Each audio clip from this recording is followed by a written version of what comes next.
a wide-body kit inspired by the Japanese touring legend, a standalone TRD model status, and only 35 factory-made examples. These are just some simple facts about the TRD 2000 GT, one of the rarest Toyotas ever produced. What is MR2? Midship Runabout Two-Seater. That's what its name actually stands for. A small, lightweight rear-wheel drive mid-engine sports car by Toyota that was produced in 3 generations from 1984 to 2007. The second gen, which came out in '89, was a more grown-up car than the first. It got a bigger S-Series engine, a turbocharged version, a nicer, roomier interior, and a more advanced suspension setup. The form follows the function, so MR2 was shaped quite similar to its era iconic mid-engine sports cars, quickly earning the nickname Baby Ferrari, which is a bit ironic if you know that the late turbo model could run a quarter mile faster than a 348. But the MR2 wasn't just a street fighter. SW20 MR2 hit the Japanese Grand Touring Championship scene in 1996. The new 300 horsepower class was called GT300, and the MR2 faced off against RX-7, 993 RS, E30 M3, and various Silvias and Skylines. 3 teams out of 22 used this chassis, powered with a naturally aspirated 3S engine with 290 horsepower. Fully built circuit spec car featured racing suspension, lightweight chassis, and wide body aero kit. One of the teams, Taisan Jr., swapped one of their cars, E30 M3, to MR2 just 2 races before the end of the season. The best result, the 4th place.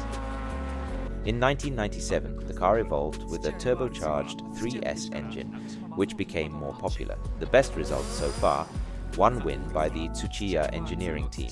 All the season they were competing against S14 Silvia by Team RSR, which won the championship by a single point. But then came the 1998. 3 teams ran the SW20 chassis again. The first racing, Apex, and the new team formed by Taisan Jr. and Tsuchiya Engineering. The fastest teams with the MR2 in the previous years. And they definitely delivered. It's still known as the most dominant season in GT300 class. Keiichi Suzuki and Shingo Tachi became the first drivers in JGTC history to win 3 consecutive races in their category.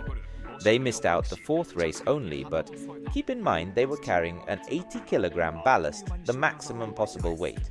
Team Taisan Jr. and Tsuchiya Engineering won 5 out of 6 classified races of that season. Plus, every season there was an unclassified closing event called the All-Star Race, and they won that one too. You might be wondering, why so fast? Yes, the MR2 turned out to be an excellent platform for circuit racing. Tsuchiya Engineering explained that they chose the SW20 because they didn't want to go with a front-wheel drive layout, like the actual T20 Celica. While the street version of the MR2 was known for its tricky handling and sometimes even felt unsafe for everyday drivers, racing teams could build their chassis the way they wanted. They could implement solutions that were impossible for a street car, like custom suspension setups and high-performance aerodynamics. At the same time, the SW20 was pretty lightweight and had a powerful turbocharged engine. And being already accepted as overdogs, Tsuchiya said their MR2 was the best racing car they had ever built. Another reasonable question could be, why were Tsuchiya and Taisan so dominant, even over the Apex team, who were running the same chassis? There are at least 3 key reasons. First, experience. Tsuchiya's team had been developing the SW20 for years, having their own tips and tricks so their cars weren't the same. Second, the tires. While the Apex team ran Dunlops, Tsuchiya and Taisan used Yokohama Advance, and I'm sure there is no need to explain how significant tires are in motorsport. And of course, the drivers, Shingo Tachi, was considered the most talented new generation Japanese racer. And combined with the experience and authority of Keiichi Suzuki, it created an unbeatable team. The year 99, only one MR2 was left on the grid, but it still triumphed.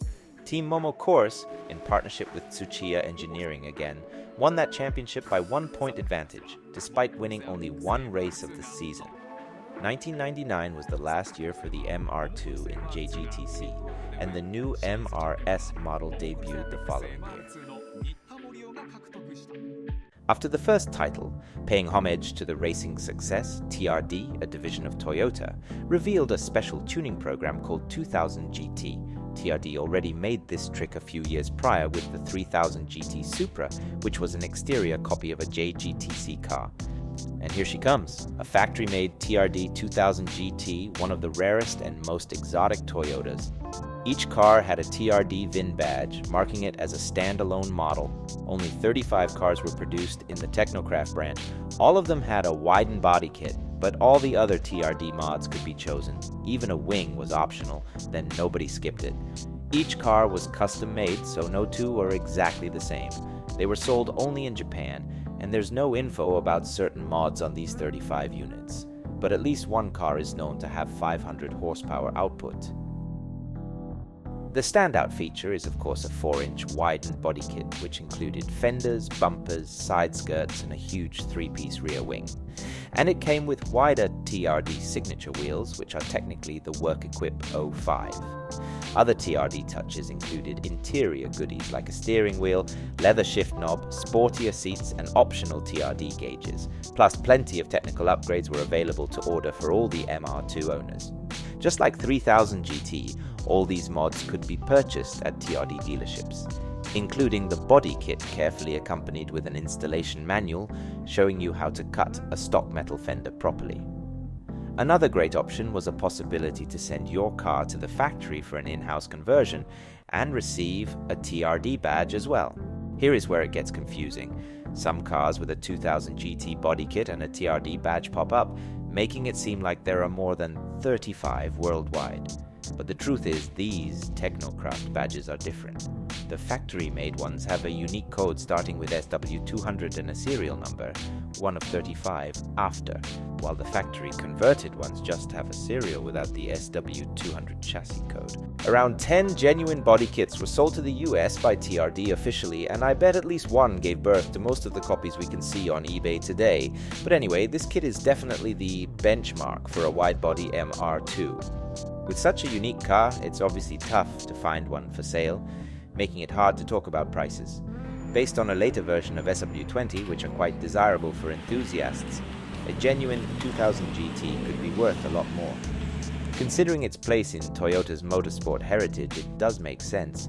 I didn't mention it in the start, but MR2 had another nickname, a poor man's Ferrari, which is quite arrogant and now not that current at all. I bet that in the mid-20s the 2000 GT is likely to be more expensive than a 348 it used to be compared to, and much more exotic. And let's not forget that 2000 GT was more of a modification program, and the standalone model was a significant but just a part of it. The main part was the variety of upgrades TRD offered to enthusiasts.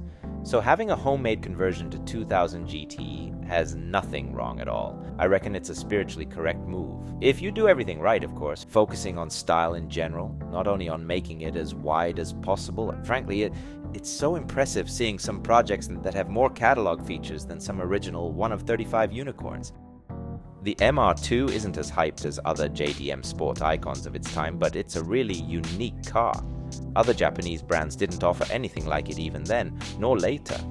A car with a layout for experienced drivers only that could truly compete with Italian exotics for much less money. The second gen MR2 is still considered as a chassis that can handle much more power than it has from the factory. It was a bold move back in the day. I suppose I'm not the only one who's waiting for Toyota to repeat. But that's just my take, of course. What about you guys? Who remembers the 2000 GT from the second Gran Turismo? Any thoughts on oversteering? Share your opinions. They mean a lot for a small channel like this. And thanks for watching.